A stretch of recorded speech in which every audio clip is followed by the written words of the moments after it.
everyone, it's Robin Riley for Bello's Designs. Welcome to my video tutorial. Today I want to show you how to create a unique panel card. I'll explain a panel card in a second to you, but before we go any further, I want to take this moment to invite you to our Facebook groups. We have 2 pages, and we would love for you to join both of those pages. We have the Bello's Design Lounge. On that page, we showcase only the Lavinia products. The other page that we have is the Bello's Design a la carte page. And on that page, we showcase all of the other products that Patty carries in her shop, such as Sweet Poppy, Cardio, Nellie's, and whatever else we have there in the shop. If you're on other social media platforms, so are we. We're on Instagram, Pinterest, and TikTok.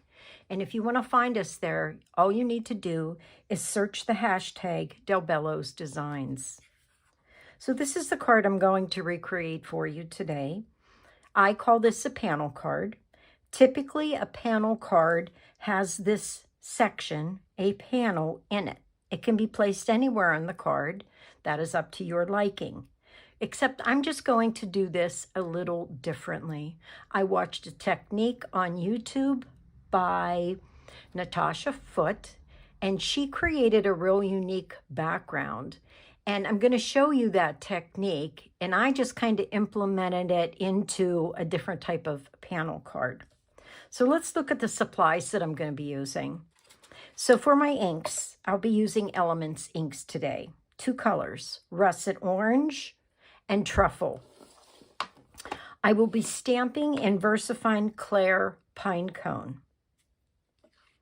The stamps that I'm going to be using today, I am using Bulrushes. This is an oldie but goodie. I love this one. Really cute. LAV003. The sentiment that I'm using today is Winter Spice. LAV762. I am using the Dragonfly from the Fairy Bug set. LAV471.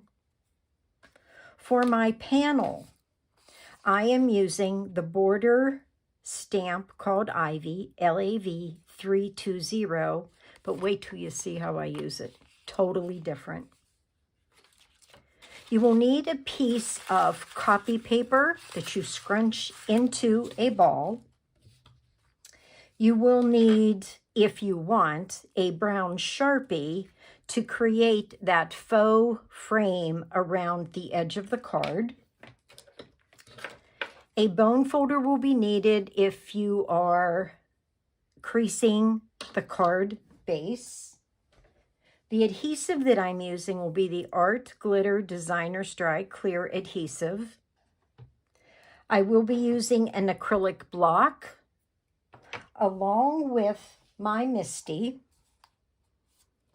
And the papers today that I'm using, I am using the Lavinia watercolor card. The topper measures 4 1/8 inch by 5 5/8 inch. And the card base that I'm using, my card base is 6 inches by 9 inches, and it is scored at the 4.5 inch mark. Okay, let me get myself organized here, and we shall get started. All right, since my border stamp is larger than my watercolor card, I am going to need to somewhat center this. I don't want it up against any edges. And I'm going to just use the magnets to hold it in place. As I said with the border stamp, I am not using the etched section here, the printed section. I'm using the flat side. I just want this flat shape as my panel. Start thinking about all those stamps that you have, somewhat in a round shape, somewhat maybe in a square shape or an oblong shape, something odd, but the flat part is what we're making the image with. It'll just create a very unique background. So I'm going to adhere that to my card. And with this technique, you always want to start with the lightest color of ink, which happens to be my Elements Russet Orange. I'm going to apply that gently to my stamp. Now, if you've worked with this before, you know this is usually, if they're new, really, really moist, and they do last a long time. They hold that moistness, so you don't need to add a lot of ink, and it doesn't matter if it's blotchy. The more uneven this is, I believe, is better. So I'm going to gently press this onto my card. Again, remember, I don't care if it's blotchy. I don't care if it doesn't stamp evenly. That'll make it more interesting. So as you can see, it is definitely blotchy, and I don't have even stamping, but that's okay. That's exactly what I was going for. Now, what is important at this step is do not remove your stamp. Leave it where it is. You do want to come in with a damp cloth. I'm just using an old cloth, spritzing it with water, and I'm going to remove the orange, russet orange, from my stamp. Yes, this stains my stamp, but it does not affect the way my stamp works. Even if I were on the front of this, using it the proper way, it wouldn't matter. Okay, so the next stamp, or the next color ink that I'm going to stamp with is the Elements Truffle. So I'm going to gently apply a layer of that ink. Again, I'm not too concerned if it's not even. Now's where the magic comes in. You take this crumbled piece of copy paper and you just start to place it randomly over that stamp, creating some markings. You see, I just kind of rotated my paper just a little bit. I'm even going to go over it again, just to get some more markings. Now, I'm going to take a moment and wipe my hand off because I don't want to ruin my card itself with more fingerprints. Now I'm going to take this Misty, close the door, and gently press that truffle ink on top of the orange. And I think you can already see what a unique design this is going to create.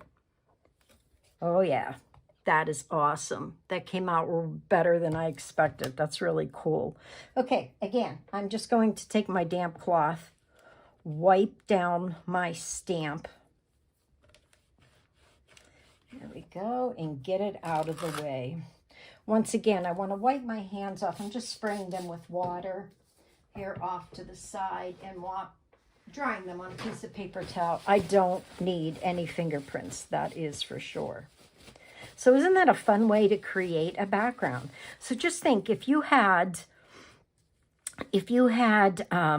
a stamp that had a really unique flip side, okay, the opposite side, what you could do, the different shapes you could get. Okay, where I live right now, it is very, very humid. So I'm going to take a moment and I'm going to stop the video and dry my panel. And then I'll come right back to you and continue. Okay, I'm back. I just went ahead and did a quick dry with my heat tool and I blotted up some of the moist ink. So keep that in mind, you know, depending on the humidity of your home and the weather outside, it may take a lot longer for your ink to dry. So the next step is to simply add my sentiment. I want to do that first, which is unusual, right? Usually we do that the other way. So I am going to go ahead and get that placed in and about where I want the entirety of this to be. Picking it up with my Misty, using my pine cone, I'm going to gently add the ink. I don't want it to be super dark because I really don't want it to be the main focus. I just want it to appear lightly. So very gently pressing this on. All right, that's good. I just wanted that light appearance. Now I'm gently going to place this off center. And I want to get a ghost print on this side along with the other side. I just want very light ghost prints of some of the words. This just adds a little bit of interest. I don't expect it to be read or to be seen well. It's just another one of those elements that you add for interest in your card. Getting that stamp cleaned off and out of the way. Now I'm going to move this just a little bit. Let me get that back. Okay, now I'm going to come in with the bulrush, and I'm going to create some interest here. I'm going to keep my magnet right there. All right, let's use that pine cone. This first image, I want it to be darker, so I'm going to apply a nice coat of ink, pressing firmly. Now I'm going to get a second generation. Not re-inking, just stamping, and you see how you get almost a ghost print? That's all I wanted to see there. Now I'm going to flip this to the other side. Going to place it. Now I'm going to get a little bit of a ghost print, but that's not what I want. I want this to be darker. So I'm going to ink up the stamp. Press it down. There we go. Now we have some continuous movement across the base of the card. Cleaning off my stamp with that damp rag. Remember, you don't need any special cleaners, just water. Water works perfectly well. Now I am going to remove my card from the MISTI. And I'm going to get those little dragonflies in place. And I'm just going to stamp those again with the pine cone ink. This is an oldie but goodie set. I do like these dragonflies. So I'm going to get one in this area that's a little bit open and white. There we go. And I want a ghost print or a second generation. So I'm going to get one there. And I'm going to try to squeeze in another one about here. Oh, that's really light, but that's okay. Now I want to get another ghost print down below. But to do so, I need a scrap of paper. I'm going to stamp off, get the majority of the ink gone, and then I'm going to press him right about there. Okay, I'm happy with that. So the last step, well, the next to the last step actually of this card is to create that faux frame. And to do so, I like to use these pieces of card that come from the stickers that we buy. As you can see, it's pretty marked up. I use it for all kinds of things. But what I do is I place my card topper onto my scrap here. And I'm going to use that Sharpie in dark brown. And I'm going to create that faux frame by simply dragging my marker all the way down to the edge. Now, being that this is watercolor card, there is going to be a little bit of bleeding into that card, but that's okay. That to me, it creates another level of interest. When you do this, make sure you have pressure on top of everything so nothing slides. It's very easy to get this to slide, and then you end up with a mistake. The other little tidbit I have for you, and believe me, I do this numerous times. If I don't hold a lot of pressure here, and if I don't follow the point of the marker with my eye and go slowly, that's when I have a tendency to zig right on top of my card and ruin it. So the key is to take your time, go slow. Apply pressure. Follow the point. And you will then end up with a very nice faux frame. Now the last step is to apply this to the card base. So what I'm going to do, get my hand wiped off of any ink, I'm going to fold this in half. Now there is a score line, so that's making my folding easier. Using my bone folder, I'm going to create a nice crease. Then I will apply my glue, the Art Glitter Glue. And when I do so, I like to come in about 1/8 of an inch, apply a thin bead, a thin line of glue, not up against the edge, because I don't want my glue to ooze out onto my card base. Align this in the center and press. This glue is beautiful. It adheres quickly. It doesn't warp your card. It's just a good glue, one of my favorites. So that's how you create that unique panel card. Now let me show you 2 more examples. Using the same border card, the Ivy one. Here's one that I created. Again, just using Elements inks. The Sundance that I laid down first is exactly the way I did the orange russet here. Then I used olive. Now, once I put the olive on the back of that border stamp, I spritzed it with water. And as you can see, it's really molted. It's really, you can see the water effect of it. I also splattered a little bit of that Sundance ink to create a unique look to that. Now, on this particular one, here you can see I put the panel in the center.